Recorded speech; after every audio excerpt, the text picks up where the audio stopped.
Good afternoon, everyone. Please ask you to please take your seats. That would be great. We will be, of course, having some latecomers, so you give them dirty looks when they come through the doors. That's perfectly okay with me. All right, guys. Thank you so much for joining us today. For those who we have met and those who I have not yet met, my name is Justin Rice. I'm the president and CEO of the American Council of Engineering Companies of Arizona. And it is my pleasure to welcome you to the 71st Annual Arizona Conference on Books and Screens.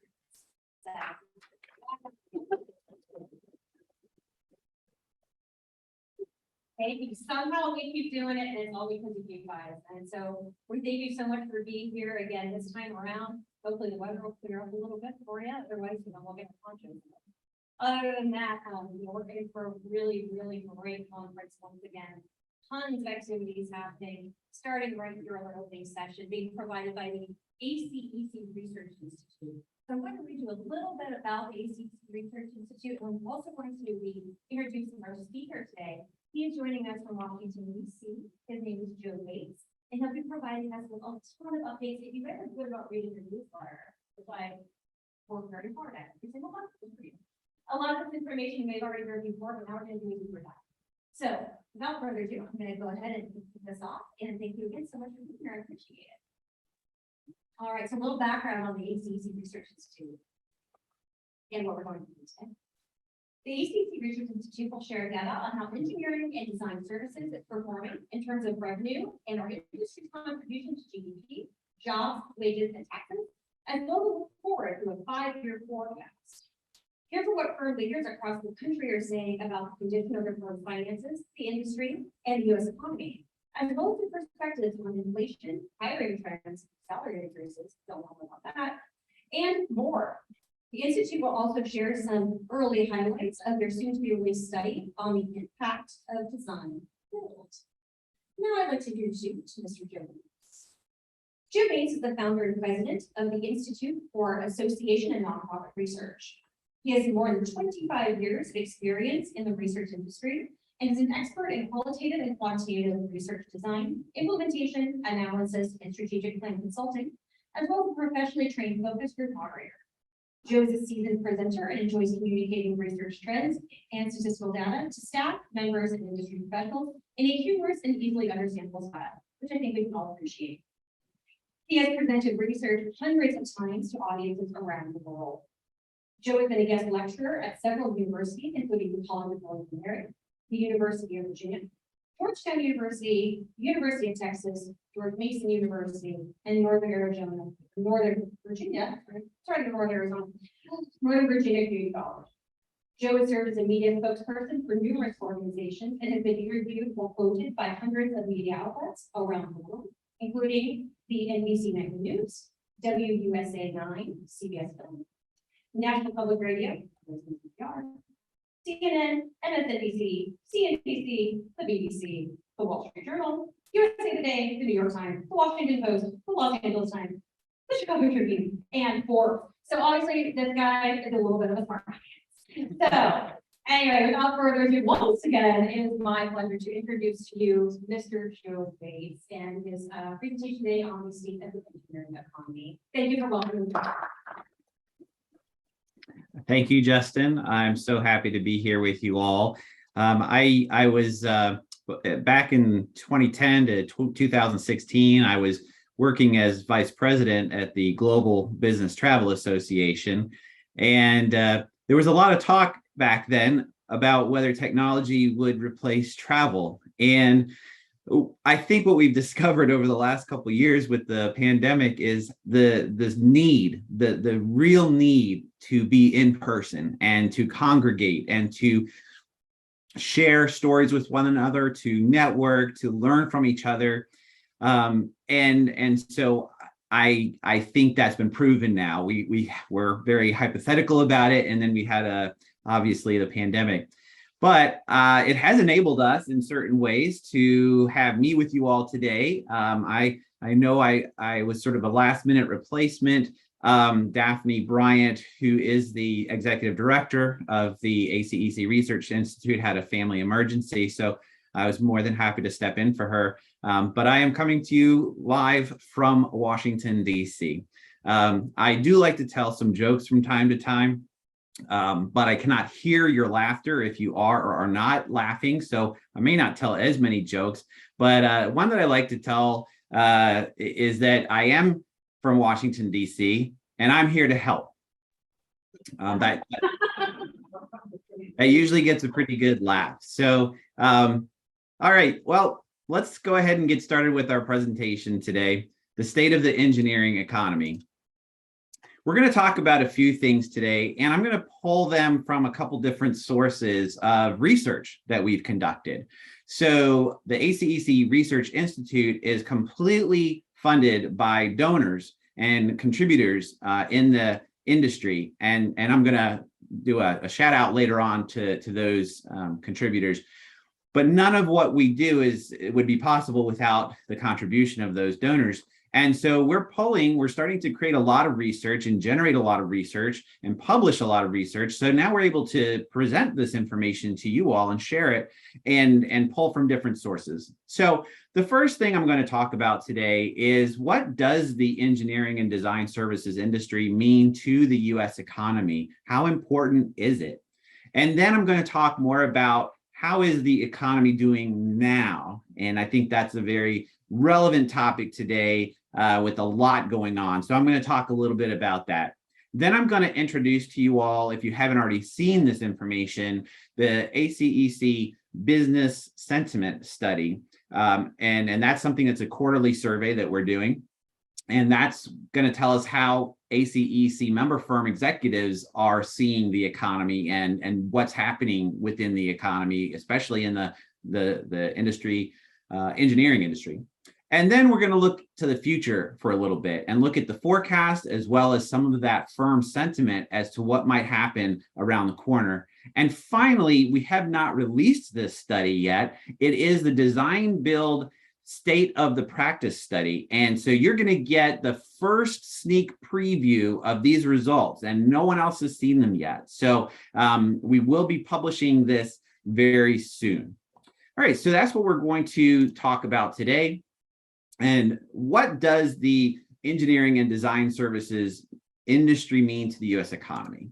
Well, this is based on a large study that we have conducted for the past 2 years, and it will be coming out with updated information in time for the ACEC National Fall Conference in Colorado. So I hope to see some of you there, and we will be updating these numbers. But last year, when we published this, we were able to look at data from 2020. So there's a bit of a lag in the data that we're able to collect, because it is provided to us by numerous sources, including government data, the Bureau of Labor Statistics, and some other private data sources that we are able to look at. So we're looking here at the industry in 2020. And what you'll see is we are a $338 billion, that's with a B, billion-dollar industry. Now, you'll notice that on this slide, there are percentages comparing the industry from 2020 to 2019. Of course, 2020 was the pandemic year. So you're going to see here a lot of negatives, negative 7.2% in terms of growth. So we did shrink in 2020. But later on, I'll show you that we bounced back quite quickly. So it is a significant industry. We're larger than the oil and gas industry in the United States. We're larger than the auto manufacturers. We're larger than air, rail, water, and transportation combined, and even larger than food manufacturing in the US. So it's an important industry. This data is very, very useful, especially when we're talking to people on Capitol Hill or at the various state legislatures and also regulators. And the really interesting thing is that we have a multiplier effect. This industry, for every dollar of revenue this industry spends and generates, it actually contributes $1.55 to the US GDP. So that's why that US GDP number is so much larger, $518 billion. Now, that's about 3% of the overall economy. And that, again, that's a significant percentage for any one industry to create. So large impact on our GDP, large impact in other ways as well. When you look at jobs, I'm going to show you that in a moment, as well as wages and payment. And we also have data at the state level. I'm going to show you that in a second. And we also contribute to taxes. This industry actually generated over $100 billion in tax revenue for the federal and state governments in 2020. That is huge. So again, that really gets people to sit up and listen when you're talking to them as policymakers and others, even in the media. It helps us to say, look, this is who we are, and we are a significant force in this country. So one of the pieces of data we have in this large report is state by state data on how big the industry is within each state. Now, we're going to be updating this information again. The last state level data we had was from 2019, but we are going to be updating that, and we will be producing that within the next month. But what you can see here, and I apologize for the small numbers, but you see California is the largest contributor of all the states. It's the largest state, so that makes sense. Texas is the second largest, but Arizona itself, it has over $10 billion in terms of its contribution to the state GDP. That's really significant. So again, these are great numbers to help you understand your industry, as well as to help others understand the industry. In terms of job data, now these are jobs data from 2019. In 2020, we actually saw the industry grow in terms of jobs to 4.7 million. But we now, in 2019, I just wanted to show you this table because we have what's called direct impacts, we have indirect impacts, and what we have what's called induced, and that's sort of the third level. So direct impact, we have 1.5 million people employed within our industry. That's at the very, very top. But then all of these other industries that you see listed have people employed because of our industry. So these are indirect and induced effects. So, the people that you pay to maybe your CPA, or even your firm, has to pay for the lights and the rent. So there's significant contributions from this industry to other sectors of the economy. And then I wanted to come back to this one on taxes. Again, this is from 2019 because I don't have the specific breakdown I wanted to show you from 2020. But again, we're going to update all of this information. And you can see these tax contributions from at the federal level. The largest contribution that we make is Social Security and other taxes. So these are payroll taxes. It's, this is a very labor intensive industry. So the wages you are paying your firm or that you're paying yourself, you're taxed on those, or the government taxes those. So, and then personal income as well. Those are the two largest sources of tax revenue from our industry to the federal coffers. And then you can see at the state level as well, business taxes. Your businesses are all paying taxes. That is the large contribution, over almost $15 billion in 2019. And property taxes. You're paying property taxes if you own a building. If you own a home, you're paying property taxes, and that's coming into state and local government. So again, this is a lot of money that's being funneled through the economy. One other way to look at it, because sometimes we talk about billions and billions and people just kind of their eyes glass over a little bit and they're like, okay, well, 11 billion, 12 billion, whatever. But it's really important. And so we wanted to share with you that a few sort of stats that could help make this very tangible to everyone. The taxes that are generated by this industry are enough to educate 3 million public school children. That's about 3% of the total. So that's pretty significant. But what makes it even more real is our taxes could, if you just took all the taxes and paid them directly to teachers' salaries, it's 20% of teachers that we pay for. That's over 645,000 teachers that we could support if we sent all of our taxes to teachers. And police officers, over 250,000 police officers could be funded from our tax revenue. So again, it's a big pot of money that we're talking about here. So our industry is extremely important to the US economy. All right, so how is the US economy doing? And then we're going to talk about how our industry is doing, since we are so important to the US economy. There's a lot going on right now, and there's a lot that's been happening. I mean, we've suffered through a pandemic, and then we had really great growth coming out of the pandemic. You can see in 2021, we had over 6% growth in 3 of the 4 quarters. I mean, that's fantastic. And even at the end of 2020, we just shot way back up in terms of quarterly growth, and we recovered very quickly from that pandemic shutdown. And the industry recovered as well. But in the last 2 quarters, we have seen negative GDP in the US economy. And this is, of course, concerning.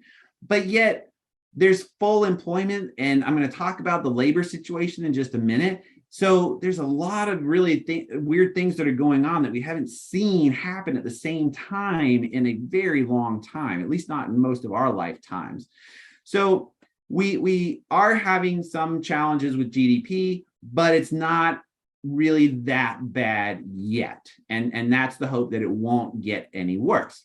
Well, when we talk about jobs, we actually lost 25.6 million jobs in 2 months in 2020. That's a lot of people that were out of work very suddenly.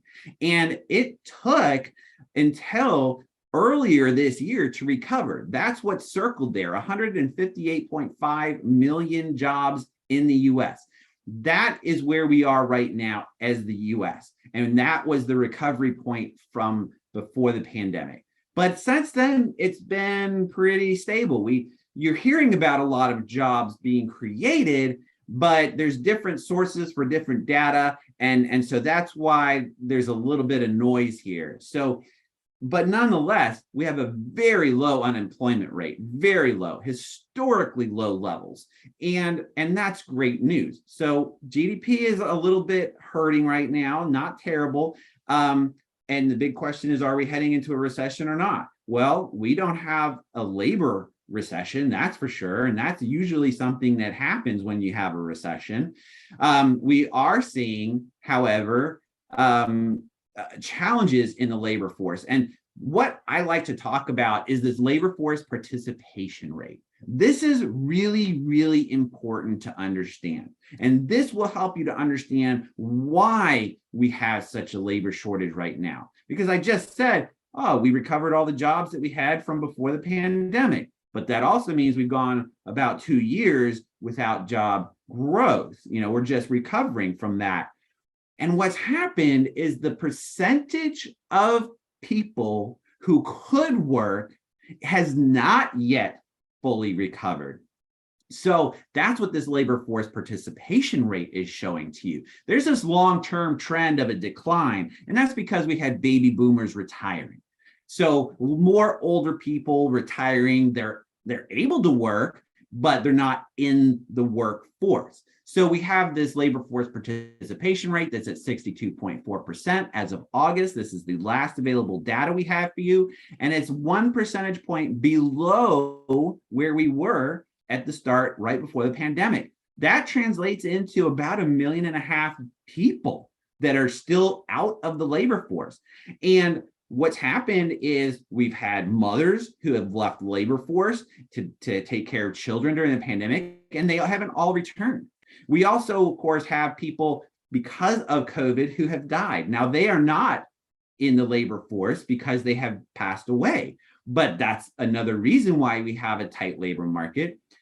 However, one of the real stories that very few people are talking about is the other impact of COVID, and that's long COVID. There's a researcher, her name is Katie Bach. She's a senior fellow at the Brookings Institution, which is a great think tank here in Washington, D.C.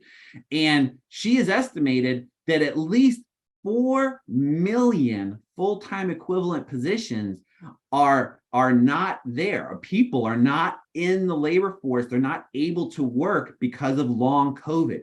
That 4 million jobs sure would, or 4 million people, I should say, would be very, very helpful right now in terms of the labor shortage that we're suffering. So this is really, really important to know. And that's one of the main reasons why we have a shortage of labor right now.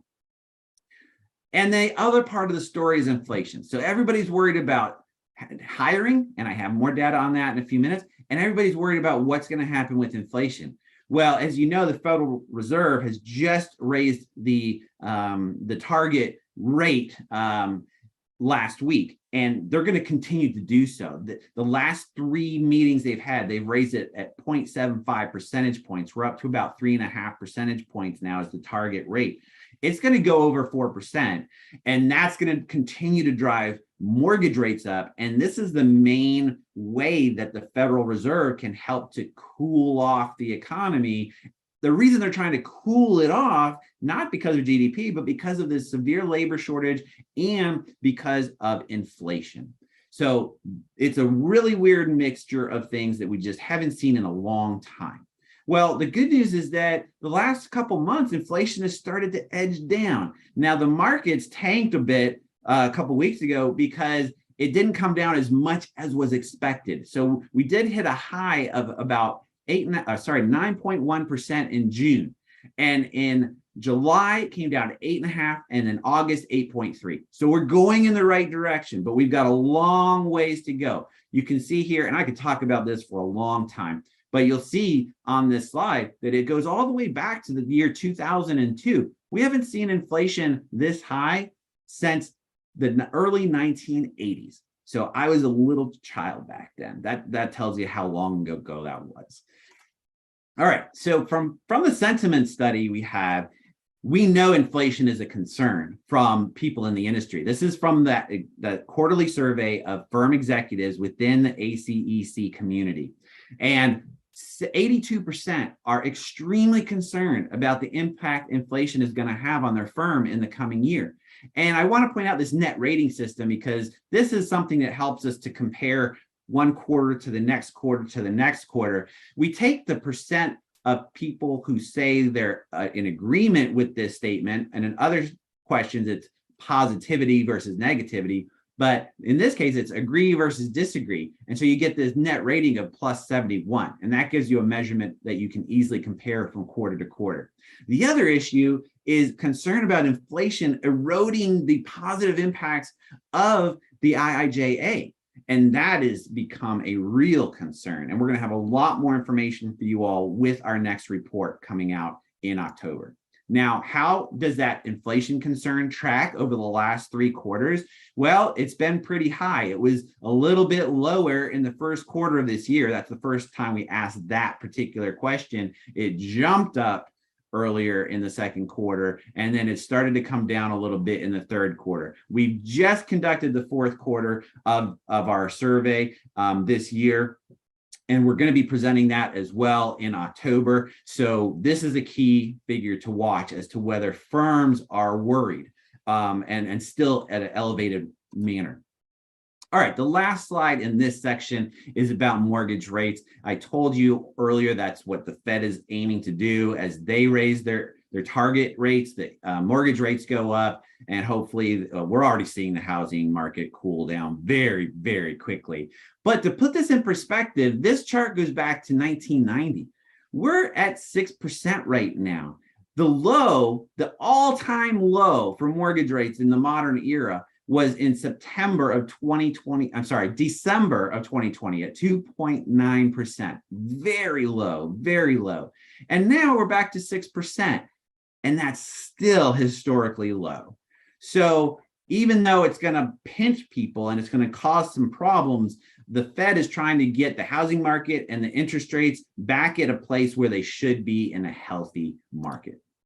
All right, so that's where the economy is right now. And I'll talk about the future in a little bit. But what are ACEC member firm executives saying right now about the economy and about the industry?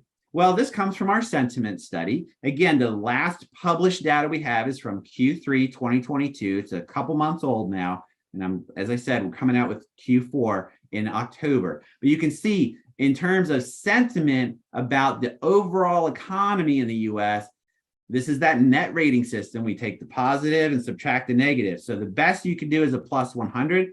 The worst is a negative 100. And right now, We have gone from a plus 40 in the fourth quarter of last year to a negative 15. So definitely not going in the right direction.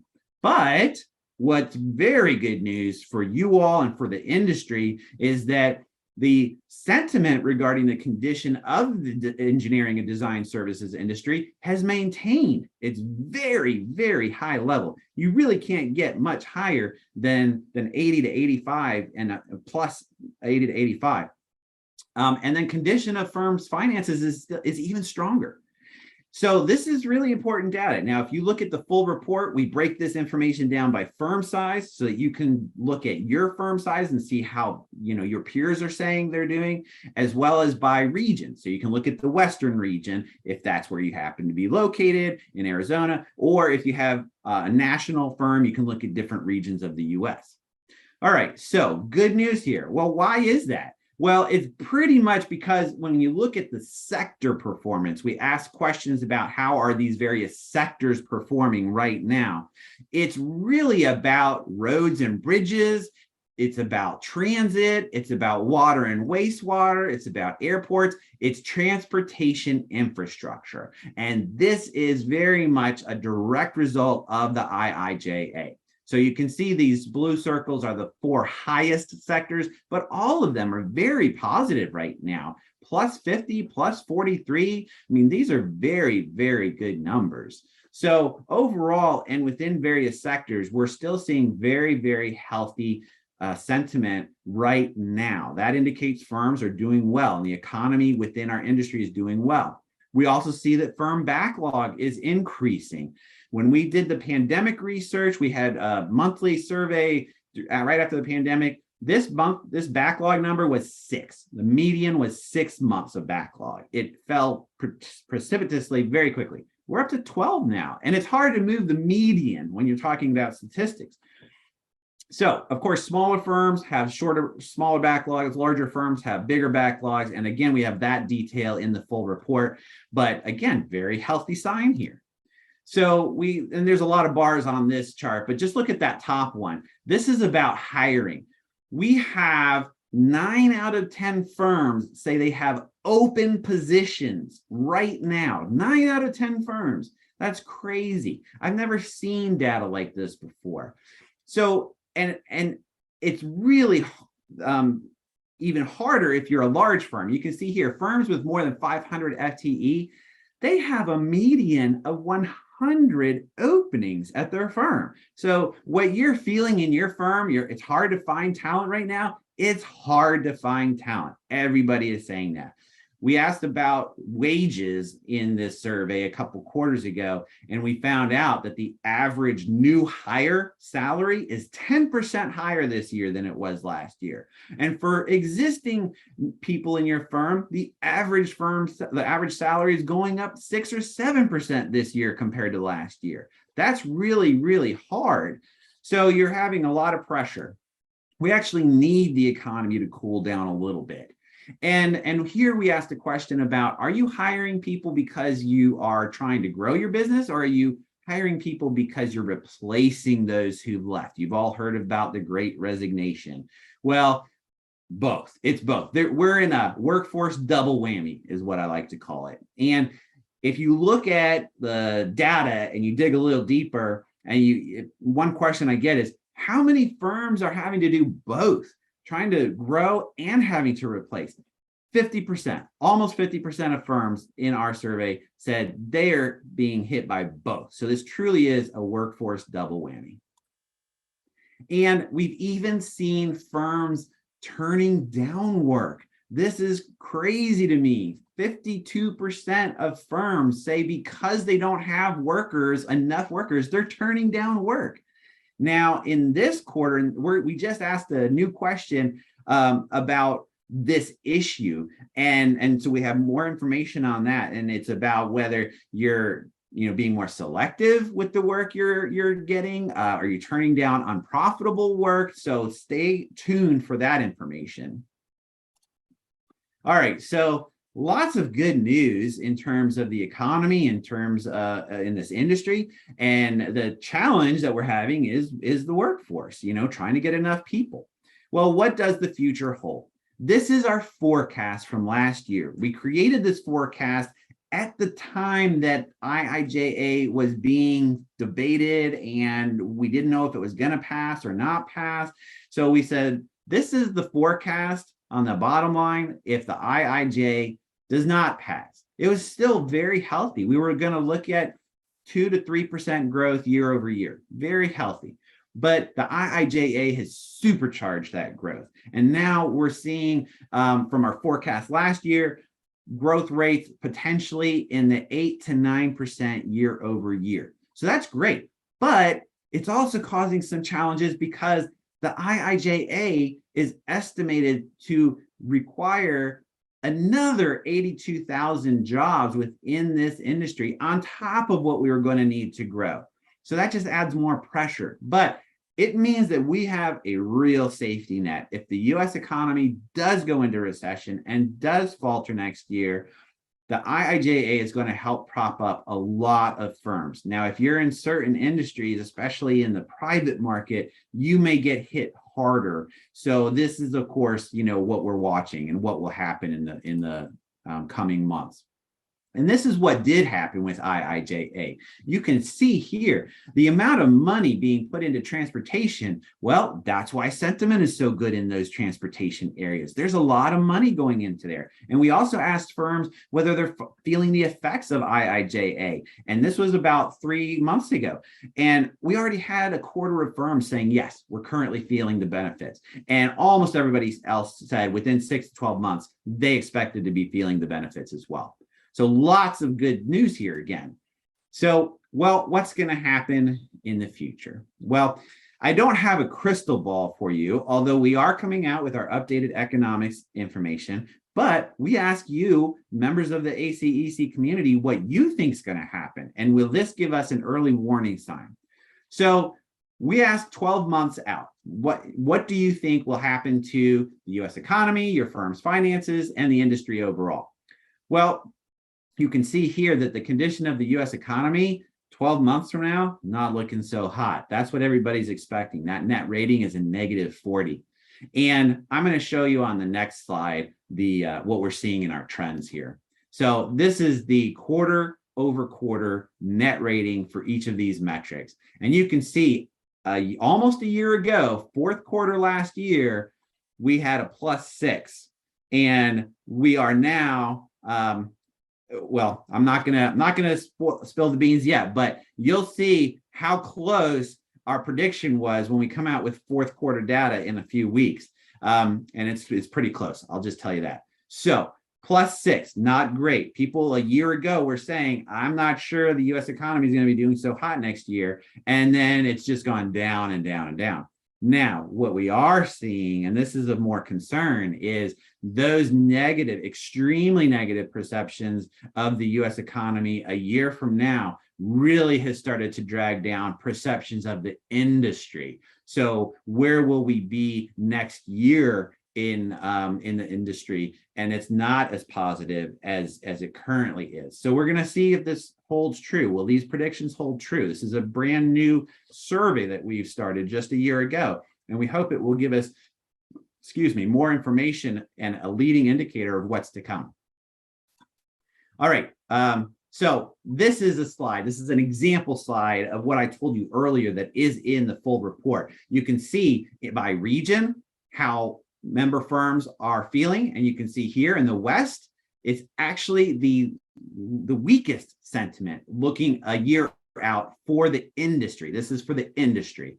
So we're at a -1 now, a year out within the Western portion of the US, and that's down 12 points from a quarter ago. So there are some indications that maybe in certain parts of the country, it's going to get hurt harder, faster, but we'll see.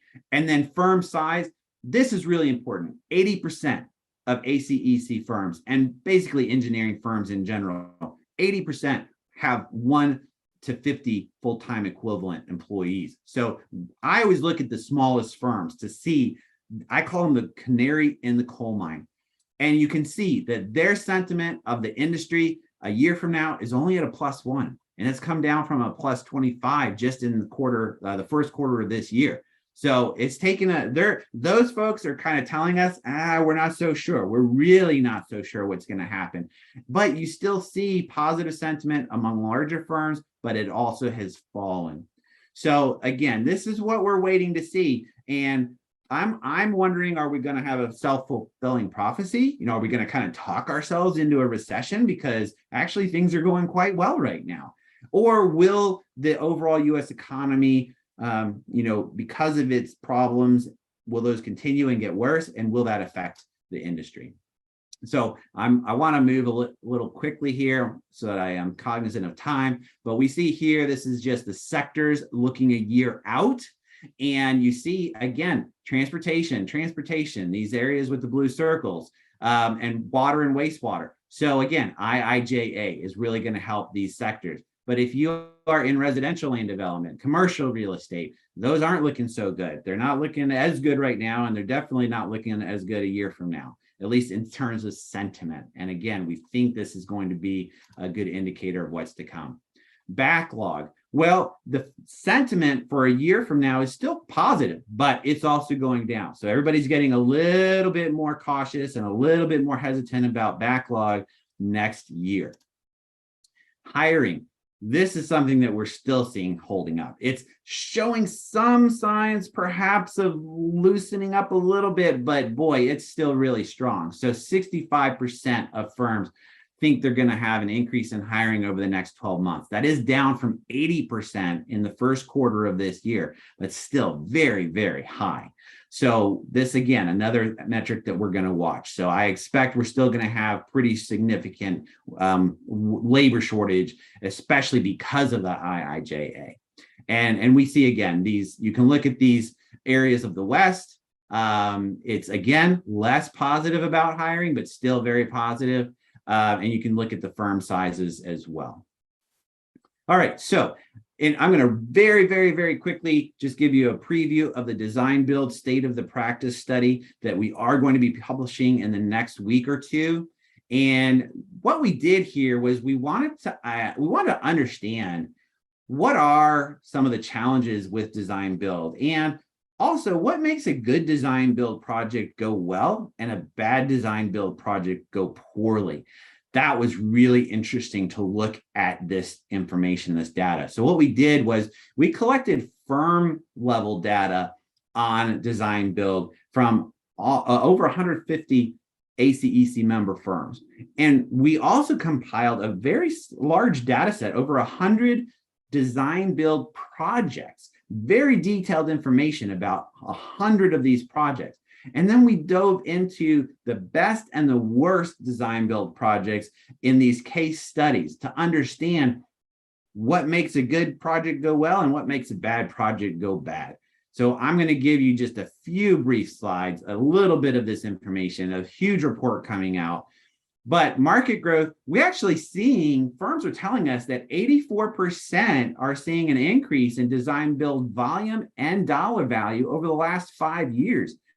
That's a lot. So design build is definitely becoming more common.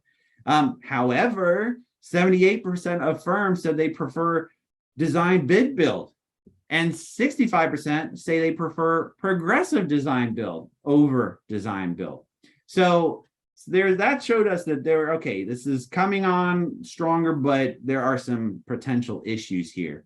Well, 52% said they were satisfied with their design build projects, but 25% had poor satisfactions, and that's pretty high. Anytime you get over 7-8% dissatisfaction rates, that's bad. So this is a big kind of, again, one of those red flags that we see. And what we learned is that larger firms having larger projects, that's where things started to break down a little bit more, and in the infrastructure sector. So design build projects within those areas tended to not do as well. 64% said, yep, we have good repeat business. Again, that's a good number, but that's not as good as I would like to see. You want to see that at 90%, really, 80 to 90%. So some potential issues here. Some other data that said, there's good and bad profitability. 36% reported poor profitability. That's not good. That's too high. 59% said that they were reporting contract risk allocation that's inappropriate or unbalanced. That's not good at all either. And in terms of insurance, we see that there is a lot of reports of uninsurable language in design build contracts.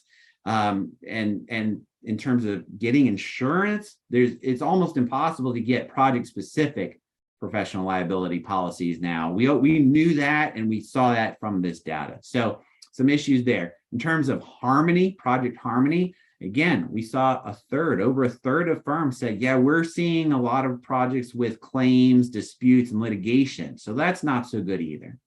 So we saw some good and some bad, and a few things I want to share with you in terms of what the best performers versus the worst performers. These were those case studies, and we also got data on this in the report. Well, what typifies a good design build project? Well, good profitability for one. We saw that very clearly.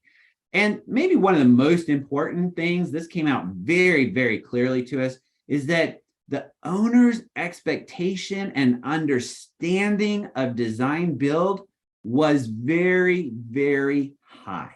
That was so important in these good projects. So if you have an owner who does not really understand design build, who has not done it before, it's a big red flag, big red flag. So a lot of things here that are typical of a good performing design build project. Schedule changes were driven by the owner, and the firms were compensated. So it's interesting because we did see increases in cost growth and schedule growth, but they were because the project was going really well. So that's good news. Relationships were very positive.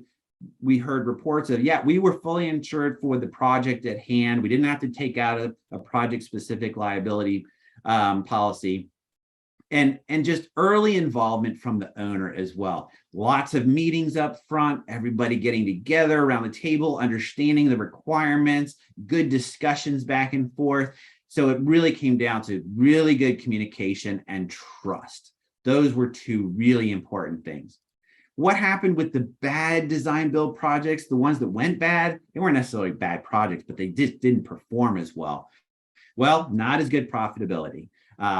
As I said, inexperienced owners, they just didn't have the experience with design build. And the owner's representatives weren't helpful, especially. They weren't particularly able to overcome the owner's lack of understanding. There also was not the connection. We just didn't have the communication. We saw that these were projects where the owners did not sit down with the team. They did not communicate clearly. There were not expectations that were clear from the start. So it's really the opposite of what I talked about on the previous slide. All right, so we have some conclusions from this report. In the full report, we also have recommendations for owners, as well as recommendations for you all, the engineering firms. So you've got to read this report. And these are just a handful of the conclusions. We see increasing claims, disputes, and litigation are kind of overshadowing some of those early design build success stories that we were hearing. Those large projects are not necessarily well suited for design build. We see a lot of sort of inequitable transfer of risk on some of these projects that went poorly. And we see that certain methods from the client, not the client, the engineering firm's perspective, we actually see that progressive design build or integrated project delivery methods are maybe encouraged as an alternate to design build when it doesn't make sense to go the design build route. So really interesting stuff here. I hope you all will stay tuned for the full report. I know we don't have time for questions today, but if you have questions, please turn them in to Justin or one of the Arizona ACEC staff, and they will get those questions to either myself or Daphne Bryant. We'll be happy to answer them for you. And again, I just want to make a quick shout out to all those companies who are helping to support the ACEC Research Institute. I'm sure there are some of you who in the audience who work with these companies. Thank you so much for your assistance. And we even are getting support from the ACEC member organizations. So thank you to ACEC Minnesota and New Jersey. I can tell you that New York is going to be joining us because New Jersey and New York, they have a little bit of a competition going there. So we got word from New York that they're going to join and contribute to the Research Institute. And I hope ACEC Arizona could make a contribution. Even individuals can make contributions. So please, I'm passing the virtual hat around, but you can help us out to help make sure that we can continue to provide this wonderful research that we're doing for you. And we welcome that support. And thank you so much. If you want to capture this QR code on your screen, please feel free to do so. This is the most recent sentiment study that I was referring to and sharing the data with. All of this research is available on the ACEC Research Institute website. So thank you all so much for your time. I'm so honored to be here with you all. And with that, I'm going to turn things back over to Justin.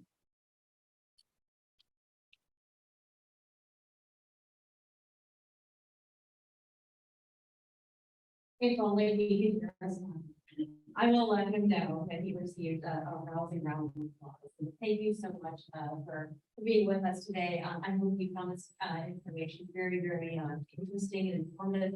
Just to let you know, on the back table, right here on the side table as well, we do have some copies of their latest ACEC Research Institute annual report. So if you would like to grab a paper copy, we do have some of those with us. Otherwise, of course, they are readily available on the ACEC, acec.org, and it's the Research Institute link that will be right there. And then we also do our monthly newsletter.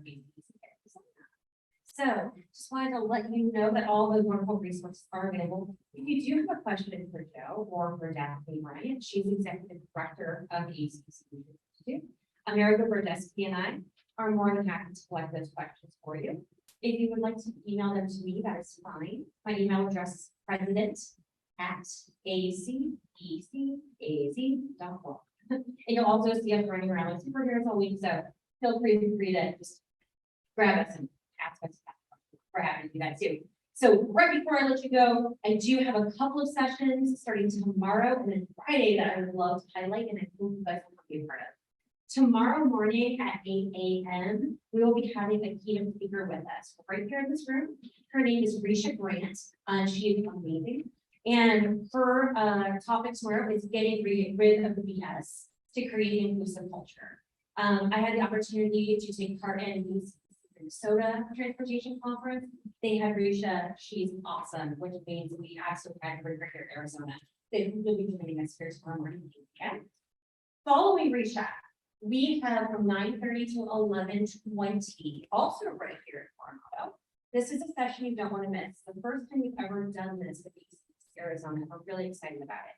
So this is an education session, and it's 2 sessions back to back, and it's meant to be a great, robust dialogue between our consultants and the 4 major universities here in Arizona. So we hope you're going to join us for that. Again, that's 9:30 to 11:20 right here in this room. It's building the engineering workforce, attracting, preparing, and retaining talent. So if you find interested in any of those things, I would highly suggest you come by. Friday, I just want to remind you that we do have open houses, just like we do every single year, and people love that. From 9 to noon, you can come and meet with the cities and towns, ADOT, as well as the counties. So please be sure to swing on by, have those great face-to-face conversations with one-on-ones that everybody's trying to get. They will be here and they are here for you. So I hope you will take part in all of these great things. These sessions are also listed in your app, in the visual program, as well as in the added plan, which is located just by registration if you need to grab with us. All right, that's all the housekeeping I have. I'm sure you guys are hungry. I'm sure you need to get some rest and get ready for tomorrow and Friday in this great conference. Thank you so much for being here today, and I will see you tomorrow morning. Have a good evening.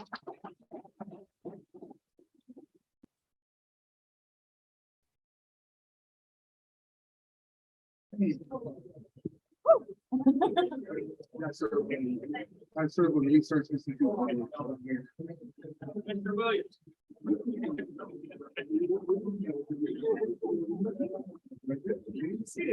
Hello, you. Hi, look at the beard. Good to see you. And we're taking care of myself, you know. Growing a beard. Get your little head beard. Very good. Yes. Hello, I'm fine. So how many people are we expecting?